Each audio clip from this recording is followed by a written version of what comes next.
At the foundation of our texture are going to be a whole series of layers inside the layers stack inside Adobe Substance Painter. So I'm over here in my layers stack.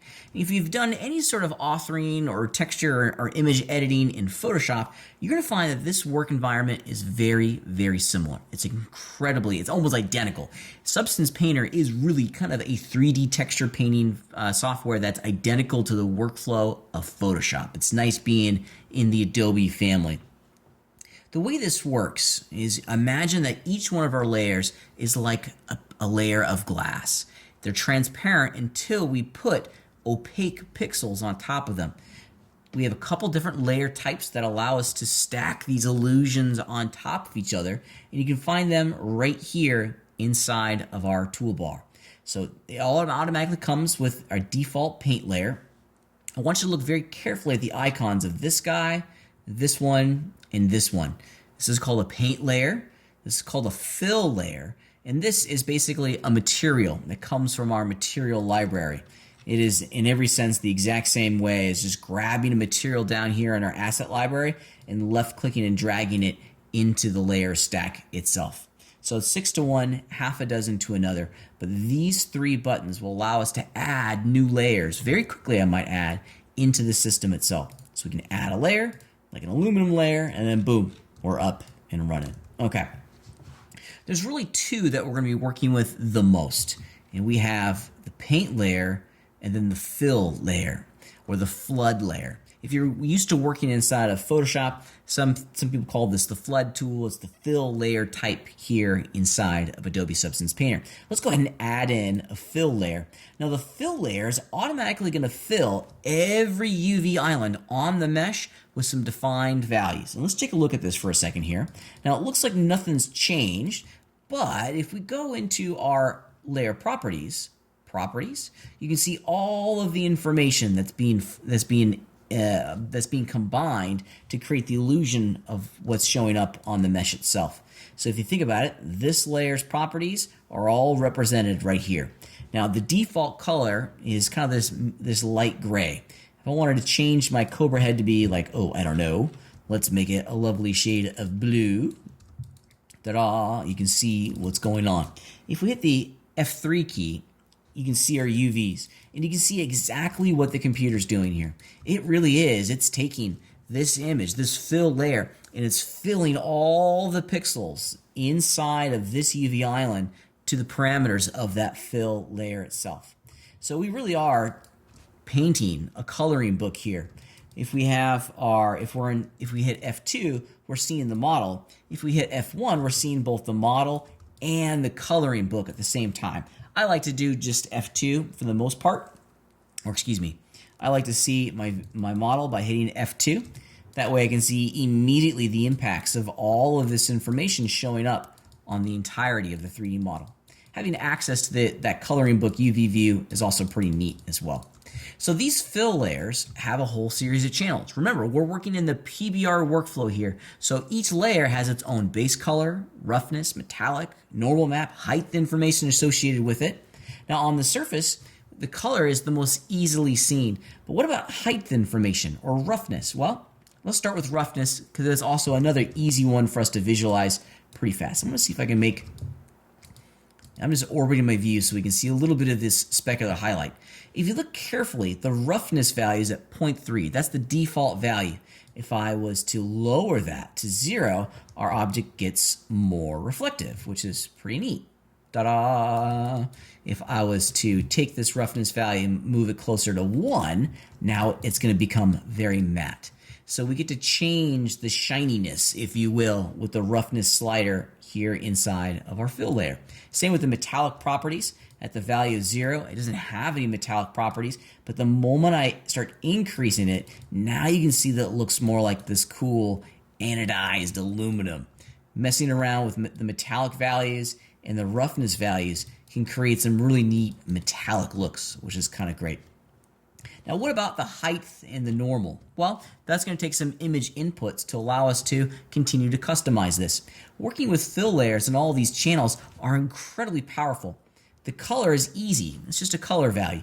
the height and these are all sliders. Well, if you look very carefully, they're more than just sliders. For example, we were messing around. I'm going to put metallic back down to 0 just to make it a little bit easier to see. We were messing around with the roughness value earlier to make it super easy to see. If I put roughness to a value of 0, now it looks like it's car paint almost, which is pretty neat. Well, what if I wanted to have certain areas be shiny and certain areas be kind of matte? Well, we don't have to add a new layer. We just need to change the roughness values. Right now, we're working off of a slider. But if we put an image in this area here, these are image wells. We can use the values of an image to determine the roughness characteristics of this layer. Now, there's a number of different ways we can do this. I'm going to keep it simple for our first time out.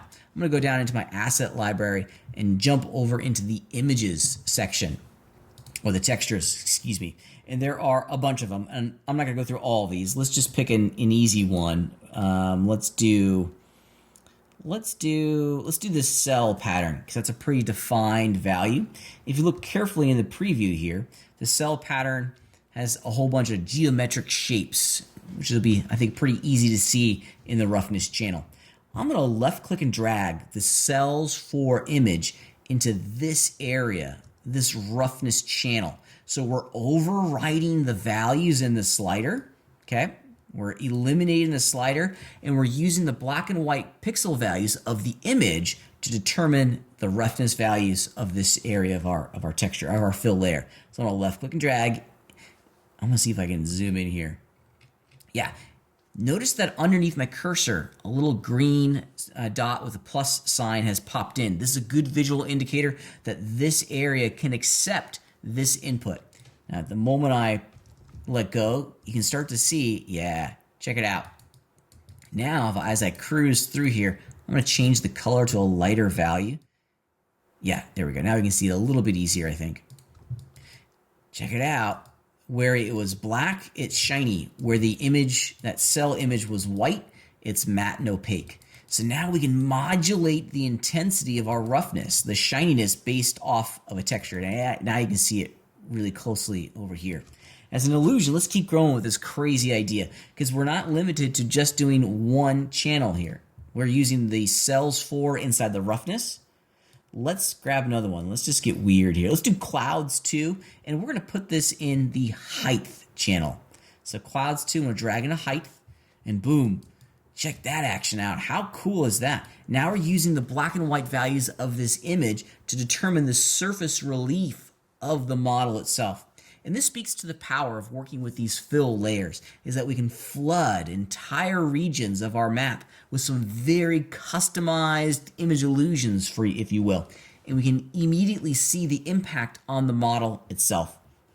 And we can audition them too. Perhaps if we go through this, I go, I don't like clouds 1.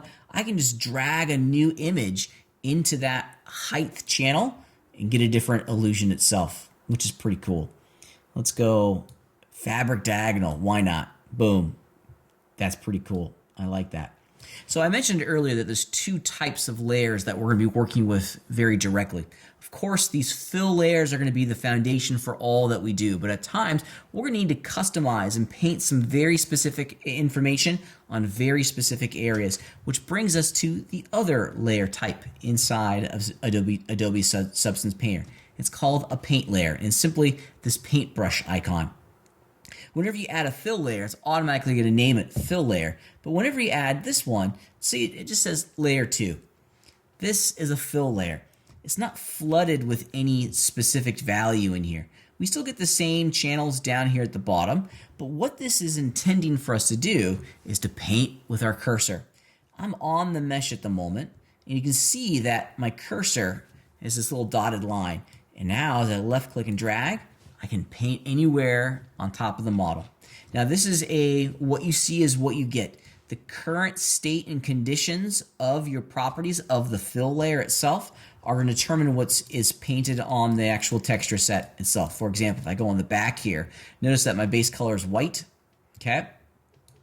If I wanted some red, I would need to change this to red. And now the current state of my properties is going to be painted when I stroke on the mesh itself. whenever I make a change, it doesn't automatically make a change to the other strokes. So it's very, what you see is what you get, okay? You're going in, you're painting, change a value here to green, now you're painting with green. The big advantage of working with these fill layers, the other layer type, is that they're almost non-destructive. At any time, since we're flooding information across the entire map, anytime I change one of these values, it updates.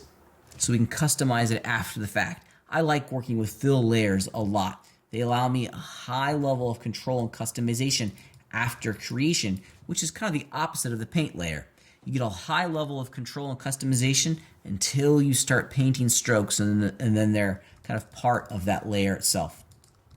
Okay, now if you want to get rid of layers, it's really easy. For example, I can just go in, select the layer, hit the delete key. You can also right click on a layer and get this huge contextual list here, one of which is delete, and it's somewhere in here is cut layers. That's going to get rid of it as well. Ta-da! Same with the fill layers. I usually just click on the layer, hit the delete key, and I'm up and running. So we have two different ways, two different layer types: paint layers, then fill layers.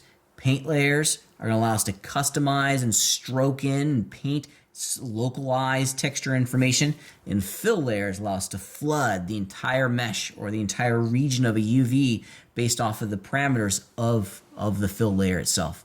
So get comfortable working with these two different layer types. Practice them. Get kind of familiar with them, because in every sense they're going to be the foundation of how we create our textures for all of our characters and creatures inside Adobe Substance Painter.